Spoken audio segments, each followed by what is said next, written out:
Bonjour tout le monde, on se retrouve pour le trade recap de la journée. Donc aujourd'hui, un beau petit 45 points sur le Nasdaq. Donc on va voir tout ça tout de suite. Donc comme on peut voir, on a une belle trendline en 15 minutes qui s'est formée. On voit que le marché est très haussier aujourd'hui, tout simplement parce que Trump a enlevé les tarifs. Donc je viens de tracer, vous voyez, on a une belle zone de support, de résistance, excusez-moi, que je viens de tracer en 15 minutes. Elle a été brisée et retestée, on va pouvoir mieux le voir en 5 minutes. Donc, vous voyez, en 5 minutes, on peut clairement voir le retest. On est en pré-marché, bien sûr, donc on va attendre l'ouverture du marché. On a aussi une petite trendline comme ça en 5 minutes que je vais venir tracer. On voit qu'il y a eu 1, 2, 3, 4, 5 touches sur cette trendline-là, donc une très belle trendline valide. Donc, potentiellement, bien sûr, je cherche des achats avec la force du marché, avec le fondamental qui est haussier, comme je vous disais, parce que Trump a baissé les tarifs. Mais je vais aussi avoir, bien sûr, comme d'habitude, une opportunité de vente. Donc, pour mon opportunité de vente, ben, avec la trendline avec le support que je viens juste de tracer et la trendline aussi que j'ai tracée en 5 minutes, si jamais on vient briser, bien, je vais prendre la vente. Puis pour l'achat, eh bien, je vais vous mettre en 1 heure comme vous voyez là. C'est juste pour vous montrer pour mes targets potentiels. Puis en 1 heure, en fait, ma target va être tout simplement dans ces zones-ci qui sont ici.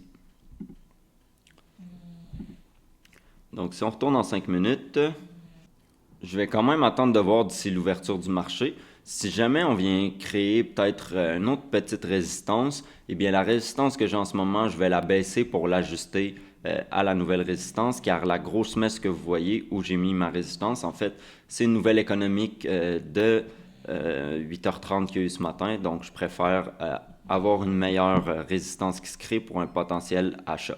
Donc on est à l'ouverture du marché, donc comme vous voyez, j'ai pu ajuster ma trendline. Excusez-moi, j'ai pu ajuster ma ligne de tendance pour la mettre plus bas. On a créé une belle petite réjection. On est en ce moment en train de retester donc notre grosse zone que j'ai tracée en gris. Puis ce que j'espère voir bien sûr, c'est qu'on vienne briser ma zone de résistance qui est plus haut pour prendre un achat tout simplement. Donc on est en train de briser. Je vais prendre l'achat donc à la clôture en 1 minute. Donc, je viens de rentrer dans l'achat. Et puis, je vais targeter environ une cinquantaine de pips. Je vais voir comment le marché va, bien sûr. Et puis, aussi, mon stop loss, là, je vais le diminuer, là.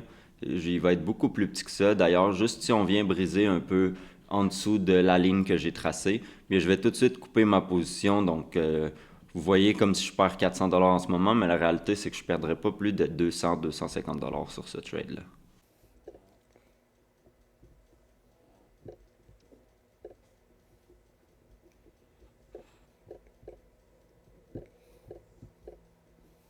Donc, je suis au-dessus de 40 pips de profit. Je vais venir prendre un profit partiel et mettre mon stop loss à break-even, tout simplement. Donc, puisque on a créé une structure en 1 minute, en fait, donc je vais venir mettre mon stop loss à break-even. Puis, comme je vous disais, prendre la moitié de mes profits.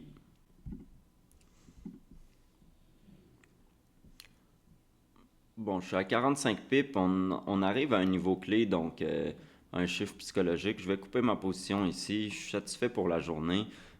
On a un potentiel que le marché continue à monter plus haut, mais personnellement, je suis satisfait de mes gains pour la journée. Donc 45-46 pips pour la journée. Donc un excellent trade. Et donc, c'est ce qui met fin au trade recap. Je vous rappelle que, comme d'habitude, tous ces trades-là ont été callés en direct, donc dans ma session en direct dans mon Discord. Le lien est en description si vous voulez nous rejoindre et trader en live avec moi.